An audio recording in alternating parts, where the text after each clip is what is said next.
ಎಲ್ಲರಿಗೂ ನಮಸ್ಕಾರ. ಈ PCOD ನಲ್ಲಿ ಈ ಹೈಪರ್ ಆಂಡ್ರೋಜೆನಿಸಮ್ ಅಂದ್ರೆ ಆಂಡ್ರೋಜನ್ ಹಾರ್ಮೋನ್ಸ್ ಹೆಚ್ಚಿಗೆ ಆಗುವುದರಿಂದ ದೇಹದ ಮೇಲೆ ಬೀರುವ ಅಡ್ಡ ಪರಿಣಾಮಗಳು ಏನೇನು ಅನ್ನೋದ್ರ ಬಗ್ಗೆ ಇವತ್ತು ನಾವು ತಿಳ್ಕೊಳ್ಳೋಣ. ನಾನ್ ಮುಂಚೆನೆ ಹೇಳ್ದಂಗೆ ಈ ಓವರಿನಲ್ಲಿ ಹೆಚ್ಚಿಗೆ ಆಂಡ್ರೋಜನ್ ಹಾರ್ಮೋನ್ಸ್ ಈ PCOD ಪೇಷಂಟ್ಸ್ ನಲ್ಲಿ ಉತ್ಪತ್ತಿ ಆಗ್ತಾ ಇರುತ್ತೆ. ಸೊ ಆ ಓವರಿನಲ್ಲಿ ಪ್ರೊಡ್ಯೂಸ್ ಆದಂತಹ ಈ ಆಂಡ್ರೋಜನ್ ಹಾರ್ಮೋನ್ಸ್ ಬ್ಲಡ್ ಗೆ ರಿಲೀಸ್ ಆಗುತ್ತೆ. ಸೊ ಹಂಗಾಗಿ ಅದು ದೇಹದ ಬೇರೆ ಭಾಗಗಳ ಮೇಲೂ ಕೂಡ ಪರಿಣಾಮಗಳನ್ನ ಬೀರ್ಲಿಕ್ಕೆ ಶುರು ಮಾಡುತ್ತೆ. ಆದ್ರೆ ನಮ್ಮ ದೇಹದಲ್ಲಿ ಸ್ಕಿನ್ ಮತ್ತೆ ಹೇರ್ ಎರಡು most sensitive parts of the body for the androgen effect. So ಹಾಗಾಗಿ ಸ್ಕಿನ್ ಮತ್ತೆ ಹೇರ್ ಮೇಲೆ ಹೆಚ್ಚಿಗೆ ಪರಿಣಾಮಗಳನ್ನ ಈ ಆಂಡ್ರೋಜನ್ ಹಾರ್ಮೋನ್ಸ್ ಬೀರ್ಲಿಕ್ಕೆ ಶುರು ಮಾಡುತ್ತೆ. ಏನಾಗುತ್ತೆ ಈ ಆಂಡ್ರೋಜನ್ ಹಾರ್ಮೋನ್ಸ್ ಇಂದ ಅಂತ ಅಂದ್ರೆ, ಒಂದು ಹಿರ್ಸುಟಿಸಮ್ ಅಂತ ಅಂದ್ರೆ ಈ ಗಂಡಸರ ದೇಹದಲ್ಲಿ ಹೆಚ್ಚಿಗೆ ಕೂದಲು ಬೆಳೆಯೋದಕ್ಕೆ ಕಾರಣ ಈ ಆಂಡ್ರೋಜನ್ ಹಾರ್ಮೋನ್ಸ್.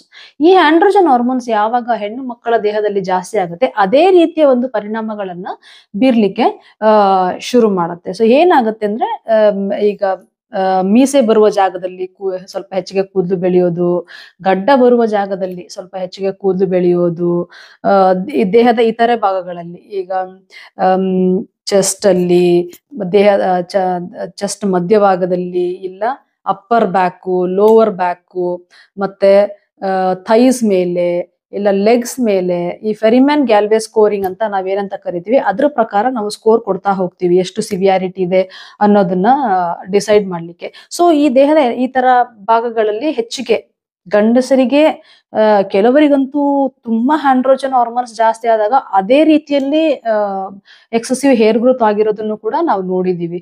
ಸೊ ಇದು one of the important effect ಈ ಆಂಡ್ರೋಜನ್ ಹಾರ್ಮೋನ್ಸ್. ಸೊ ಇನ್ನೊಂದು ಏನಪ್ಪಾ ಅಂತ ಅಂದ್ರೆ, ಈ ಮೊಡವೆಗಳು, ಮುಖದ ಮೇಲೆ ಅತಿಯಾದ ಮೊಡವೆಗಳಾಗೋದು. ಈ ಹದಿಹರೆಯದ ಹೆಣ್ಣು ಮಕ್ಕಳಲ್ಲಿ ಸ್ವಲ್ಪ ಮಟ್ಟಿಗೆ ಮುಖದ ಮೇಲೆ ಪಿಂಪಲ್ಸ್ ಬರೋದು, ಇದೆಲ್ಲ ಸಹಜವಾದದ್ದು.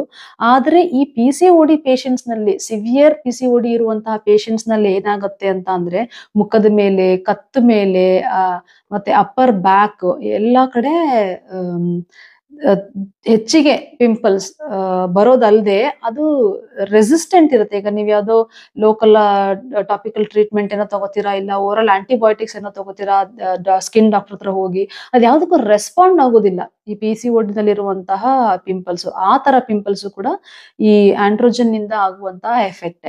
ಮತ್ತೆ ಇನ್ನೊಂದು ಮೇಲ್ ಪ್ಯಾಟರ್ನ್ ಬಾಲ್ನೆಸ್ ಮತ್ತೆ ಆಲೋಪೇಸಿಯಾ ಅಂತ ಅಂದ್ರೆ ಏನಪ್ಪಾ ಅಂತಂದ್ರೆ, ಈ ಗಂಡಸರಲ್ಲಿ ತುಂಬಾ ಜನಕ್ಕೆ ಬಾಲ್ನೆಸ್ ಇರುತ್ತೆ. ಏನಕ್ಕಪ್ಪ ಕೂದಲು ಉದುರುತ್ತೆ ಅಂದ್ರೆ, ಅದು ಟೆಸ್ಟೋಸ್ಟಿರಾನ್ ಎಫೆಕ್ಟ್. ಸೊ ಹೆಣ್ಣು ಮಕ್ಕಳಲ್ಲೂ ಕೂಡ ಟೆಸ್ಟೋಸ್ಟಿರಾನ್ ಹಾರ್ಮೋನ್ಸ್ ಜಾಸ್ತಿ ಆದಾಗ ಅದೇ ರೀತಿಯಲ್ಲಿ ಹೇರ್ ಲಾಸ್ ಆಗೋದು, ಎಲ್ಲ ಹಣೆಯ ಸೈಡ್ಗಳಲ್ಲೆಲ್ಲ ಕೂದಲು ಕಮ್ಮಿ ಆಗಿರೋದು, ಮತ್ತೆ ಹೆಚ್ಚಿಗೆ ಹೇರ್ ಲಾಸ್ ಆಗೋದು, ಇದೆಲ್ಲ ಎಫೆಕ್ಟ್ಸ್ ಆಫ್ ಆಂಡ್ರೋಜನ್ಸ್. ಸೊ ಇದು ಈ ಸೈನ್ಸ್ ಅಂಡ್ ಸಿಂಪ್ಟಮ್ಸ್ ಎಲ್ಲ ಇದ್ದಾಗ ನಾವು ಒಂದು ಬ್ಲಡ್ ಟೆಸ್ಟ್ ನ ಮಾಡ್ಬೇಕಾಗುತ್ತೆ, ಅದನ್ನ ಕನ್ಫರ್ಮ್ ಮಾಡ್ಕೊಳ್ಳಿಕ್ಕೆ, ಆಂಡ್ರೋಜನ್ ಹಾರ್ಮೋನ್ಸ್ ಜಾಸ್ತಿ ಇದೆಯಾ ಇಲ್ವಾ ಅಂತ ಕನ್ಫರ್ಮ್ ಮಾಡ್ಕೊಳ್ಳೋದಿಕ್ಕೆ. ಆ ಬ್ಲಡ್ ಟೆಸ್ಟ್ ಮಾಡ್ಬೇಕಾದ್ರೆ ನೀವು ಎರಡು ಇಂಪಾರ್ಟೆಂಟ್ ಪಾಯಿಂಟ್ ನ ನೀವು ಗಮನದಲ್ಲಿ ಇಟ್ಕೋಬೇಕಾಗತ್ತೆ. ಏನಪ್ಪಾ ಅಂತ ಅಂದ್ರೆ, ಈ ಬ್ಲಡ್ ಟೆಸ್ಟ್ ನ ಮಾಡೋದಕ್ಕೆ ಮುಂಚೆ ನೀವೇನಾದ್ರೂ ಈ ಸ್ಟೀರಾಯ್ಡ್ ಹಾರ್ಮೋನ್ಸ್ ಅಥವಾ ಸ್ಟೀರಾಯ್ಡ್ಸ್ ಅಥವಾ ಹಾರ್ಮೋನ್ಸ್, ಈ ಕಂಬೈನ್ಡ್ ಓರಲ್ ಕಾಂಟ್ರಾಸೆಪ್ಟಿವ್ ಪಿಲ್ಸ್ ಅಥವಾ ಬೇರೆ ಯಾವುದೇ ರೀತಿಯ ಹಾರ್ಮೋನ್ಸ್ ನೀವು ತಗೋತಾ ಇದ್ರೆ, ಈ ಬ್ಲಡ್ ಟೆಸ್ಟ್ ನ ಮಾಡೋದಕ್ಕೆ ಮುಂಚೆ 2 ರಿಂದ 3 ತಿಂಗಳು ನೀವು ಆ ಟ್ಯಾಬ್ಲೆಟ್ ನ ಸ್ಟಾಪ್ ಮಾಡ್ಬೇಕಾಗತ್ತೆ. ಯಾಕೆ ಅಂದ್ರೆ ಈ ಟ್ಯಾಬ್ಲೆಟ್ಸ್ ಈ ಮೆಡಿಕೇಶನ್ಸ್ ಇಂದ ಬಾಡಿನಲ್ಲಿ ಹಾರ್ಮೋನಲ್ ಎಫೆಕ್ಟ್ಸ್, ಹಾರ್ಮೋನ್ ಲೆವೆಲ್ಸ್ ಕಮ್ಮಿ ಆಗಿರುತ್ತೆ. ಸೊ ನೀವು ಟೆಸ್ಟ್ ಮಾಡಿದಾಗ ನಿಮ್ಗೆ ಡೆಫಿನೆಟ್ಲಿ ಆಂಡ್ರೋಜನ್ ಲೆವೆಲ್ಸ್ ಜಾಸ್ತಿ ಇದೆಯಾ ಇಲ್ವಾ ಅನ್ನೋದು ಕರೆಕ್ಟ್ ಆಗಿ ಗೊತ್ತಾಗೋದಿಲ್ಲ. ಸೊ ಒಂದು, ಆ ಮೆಡಿಕೇಶನ್ಸ್ ನ ಸ್ಟಾಪ್ ಮಾಡ್ಬೇಕಾಗತ್ತೆ ನೀವು ಟೆಸ್ಟ್ ಮಾಡಕ್ ಮುಂಚೆ. ಅಂದ್ರೆ 2 ರಿಂದ 3 ತಿಂಗಳು, ಅಟ್ಲೀಸ್ಟ್ ಮಿನಿಮಮ್ 6 ವೀಕ್ಸ್ ಆದ್ರೂ ಸ್ಟಾಪ್ ಮಾಡ್ಬೇಕಾಗತ್ತೆ. ಅದಲ್ಲದೆ ನೀವು ಟೆಸ್ಟೋಸ್ಟಿರಾನ್ ಲೆವೆಲ್ಸ್ ನ ಮಾಡೋ ಟೈಮು ಕೂಡ ಇಂಪಾರ್ಟೆಂಟ್. ಯಾಕಂದ್ರೆ ಅದು ಪಲ್ಸಟೈಲ್ ಫಾರ್ಮ್ ಅಲ್ಲಿ ಸೆಕ್ರೇಟ್ ಆಗ್ತಾ ಇರುತ್ತೆ. ಅಂದ್ರೆ ಬೆಳಿಗ್ಗೆ ಜಾಸ್ತಿ ಆಗುತ್ತೆ, ಮಧ್ಯಾಹ್ನ ಕಮ್ಮಿ ಆಗುತ್ತೆ, ಆತರ. ಸೊ ಹಂಗಾಗಿ ನೀವು ಯೂಶುವಲಿ ಐಡಿಯಲ್ ಟೈಮ್ ಏನಪ್ಪಾ ಟೆಸ್ಟೋಸ್ಟಿರಾನ್ ಲೆವೆಲ್ಸ್ ನ ಚೆಕ್ ಮಾಡೋದು ಅಂದ್ರೆ ಬೆಳಿಗ್ಗೆ 8 ಗಂಟೆ. ಆ ಟೈಮಲ್ಲಿ ಸ್ವಲ್ಪ ಹಾರ್ಮೋನ್ ಲೆವೆಲ್ಸ್ ಜಾಸ್ತಿ ಇರೋದ್ರಿಂದ ಆ ಟೈಮಲ್ಲಿ ನಮಗೆ ಕರೆಕ್ಟಾಗಿ ಗೊತ್ತಾಗುತ್ತೆ ಟೆಸ್ಟ್ ಮಾಡಿದಾಗ ನಿಜವಾಗ್ಲೂ ದೇಹದಲ್ಲಿ ಆಂಡ್ರೋಜನ್ ಲೆವೆಲ್ಸ್ ಜಾಸ್ತಿ ಇದೆಯಾ ಇಲ್ವಾ ಅಂತ. ಸೊ ಇವೆರಡನ್ನ ನೀವು ಕ್ರೈಟೀರಿಯನ್ನ ಅರ್ಥ ಮಾಡ್ಕೊಂಡು ನೀವು ಅದರ ನೆಕ್ಸ್ಟ್ ಟೈಮ್ ಬ್ಲಡ್ ಟೆಸ್ಟ್ ಮಾಡಿಸೋ, ಎಸ್ಪೆಷಲಿ PCOD ಎಲ್ಲ ಇದ್ದಾಗ ನೀವು ಬ್ಲಡ್ ಟೆಸ್ಟ್ ನ ಮಾಡ್ಸೋಕೆ ಹೋದಾಗ ಯೂಶ್ವಲಿ ಹಾರ್ಮೋನಲ್ ಟ್ಯಾಬ್ಲೆಟ್ಸ್ನೆಲ್ಲ ಸ್ಟಾಪ್ ಮಾಡಿ ಬ್ರೇಕ್ ಕೊಟ್ಟು ನಂತರ ಯೂಶಲಿ ಬೆಳಿಗ್ಗೆ 8 ಗಂಟೆ 7 ಗಂಟೆ ಆ ಟೈಮಿಗೆ ಹೋಗಿ ನೀವು ಟೆಸ್ಟ್ ಮಾಡಿಸೋದು ಸೂಕ್ತ, ಮತ್ತೆ ರಿಸಲ್ಟ್ ಸ್ವಲ್ಪ ಮೋರ್ ಅಕ್ಯುರೇಟ್ ಆಗಿರುತ್ತೆ. ಓಕೆ, ನಿಮ್ಗೆ ಸೊ ಹೈಪರ್ ಆಂಡ್ರೋಜನಿಸಮ್ ಇದೆ ಅಂತ ನಿಮ್ಗೆ ಕನ್ಫರ್ಮ್ ಆದ್ಮೇಲೆ ಅದಕ್ಕೆ ಟ್ರೀಟ್ಮೆಂಟ್ ಏನು, ಪರಿಹಾರ ಏನು ಅಂತ ಅಂದ್ರೆ ಡೆಫಿನೆಟ್ಲಿ ಮತ್ತೆ ಅದಕ್ಕೆ ಹಾರ್ಮೋನಲ್ ಟ್ರೀಟ್ಮೆಂಟ್ಸ್ ನೇ ಕೊಡ್ಬೇಕಾಗತ್ತೆ. ಯೂಶ್ವಲಿ ನಾವು ಸ್ಟಾರ್ಟ್ ಮಾಡೋದು ಕಂಬೈನ್ಡ್ ಓರಲ್ ಕಾಂಟ್ರಾಸೆಪ್ಟಿವ್ ಪಿಲ್ಸ್ ಅಂತ, ಅದು ಹಾರ್ಮೋನಲ್ ಟ್ಯಾಬ್ಲೆಟ್ಸ್ ಅಂದ್ರೆ ಅದ್ರಲ್ಲಿ ಈಸ್ಟ್ರೋಜನ್ ಇರುತ್ತೆ, ಪ್ರೊಜೆಸ್ಟ್ರಾನ್ ಇರುತ್ತೆ. ಸೊ ಈ ಹಾರ್ಮೋನ್ಸ್ ನಾವು ಸ್ಟಾರ್ಟ್ ಮಾಡಿದಾಗ ಹೆಂಗೆ ಹೆಲ್ಪ್ ಆಗತ್ತಪ್ಪ ಅದು ಅಂತ ಅಂದ್ರೆ, ಈ ಕಂಬೈನ್ಡ್ ಓರಲ್ ಕಾಂಟ್ರಾಸೆಪ್ಟಿವ್ ಪಿಲ್ಸ್ ಕೊಟ್ಟಾಗ ಏನಾಗುತ್ತೆ, ಒಂದು ಅದು ಇನ್ಸುಲಿನ್ ರೆಸಿಸ್ಟೆನ್ಸ್ ನ ಕಮ್ಮಿ ಮಾಡುತ್ತೆ, ಇನ್ಸುಲಿನ್ ಲೆವೆಲ್ಸ್ ಜಾಸ್ತಿ ಇರುತ್ತಲ್ಲ ಅದನ್ನು ಕಮ್ಮಿ ಮಾಡುತ್ತೆ, ಆಂಡ್ರೋಜನ್ಸ್ ಓವರಿನಲ್ಲಿ ಸೆಕ್ರೆಟ್ ಆಗುವಂತ ಆಂಡ್ರೋಜನ್ ಲೆವೆಲ್ಸ್ ಕಮ್ಮಿ ಮಾಡುತ್ತೆ,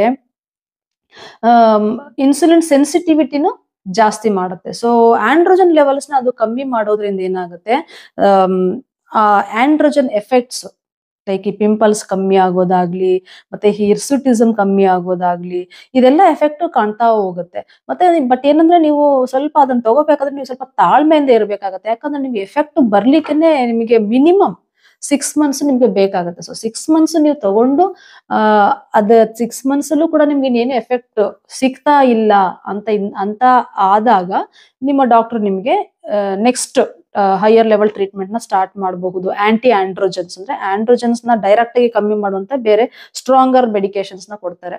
ಸೊ ಅದನ್ನ ತಗೋಬೇಕಾದ್ರೆ one of the most important thing ಏನಪ್ಪಾ ಅಂತ ಅಂದ್ರೆ ನೀವು ಪ್ರೆಗ್ನೆನ್ಸಿನ ಅವಾಯ್ಡ್ ಮಾಡ್ಬೇಕು. ಸೊ ನೀವು ಕಂಬೈನ್ಡ್ ಓರಲ್ ಕಾಂಟ್ರಾಸೆಪ್ಟಿವ್ ತಗೋತಾ ಇದ್ರೆ ಅದ್ರ ಇವೆಲ್ಲ ಅಡ್ವಾಂಟೇಜಸ್, ಇವೆಲ್ಲ ಎಫೆಕ್ಟ್ಸ್ ಅಲ್ಲದೆ ನಿಮ್ಗೆ ಕಾಂಟ್ರಾಸೆಪ್ಟಿವ್ ಎಫೆಕ್ಟ್ ಕೂಡ ಇರುತ್ತೆ. ಸೊ ಆಂಟಿ ಆಂಡ್ರೋಜನ್ಸ್ ನ ತಗೊಂಡಾಗ ಸೊ ಕೆಲಸಲಿ ಏನಾಗುತ್ತೆ, ನೀವು ಅದನ್ನ ತಗೊಂಡ್ಮೇಲೆ ಎಫೆಕ್ಟ್ ಕಂಡ್ರು ಕೆಲಸಲಿ ಅದನ್ನ ಸ್ಟಾಪ್ ಮಾಡಿದ್ಮೇಲೂ ಮತ್ತೆ ವಾಪಸ್ ಬರುವ ಸಾಧ್ಯತೆಗಳು ಇರುತ್ತೆ. ಸೊ ಹಂಗಾಗಿ ನಾನು ಪದೇ ಹೇಳ್ತಾ ಇರ್ತೀನಿ, PCOD ನಲ್ಲಿ ಫಸ್ಟ್ ಲೈನ್ ಆಫ್ ಟ್ರೀಟ್ಮೆಂಟ್ ಏನಪ್ಪಾ ಅಂದ್ರೆ ಒಬೇಸಿಟಿನ ಕಮ್ಮಿ ಮಾಡ್ಕೊಳ್ಳೋದು, ತೂಕವನ್ನ ಇಳಿಸೋದು. ಅದನ್ನ ಇಳಿಸಿದ್ರೆ ಆಟೋಮ್ಯಾಟಿಕ್ ಆಗಿ ನಿಮ್ಗೆ ಎಷ್ಟೊಂದು ಹಾರ್ಮೋನಲ್ ಇಂಬ್ಯಾಲೆನ್ಸ್ ಸರಿ ಆಗ್ತಾ ಇರುತ್ತೆ. ಸೊ ಇಷ್ಟು ಮೆಡಿಕೇಶನ್ಸ್ ತಗೊಂಡು ಸರಿ ಆಗಿಲ್ಲ ಅಂತಂದ್ರೆ ಮತ್ತೆ ಕೆಲವರು hair removal creams, waxing, threading, ಮತ್ತೆ ಕೆಲಸದಲ್ಲಿ ಹೇರ್ ರಿಮೂವಲ್ಗೆ ಅಂತಾನೆ ಲೇಸರ್ ಟ್ರೀಟ್ಮೆಂಟ್ ಎಲ್ಲಾನು ಕೂಡ ಕೆಲವು ಪೇಷಂಟ್ಸ್ ತಗೊಳ್ತಾರೆ. ಅದ್ರೂ ಕೂಡ ಏನು ತಪ್ಪಿಲ್ಲ, ತಗೋಬಹುದು.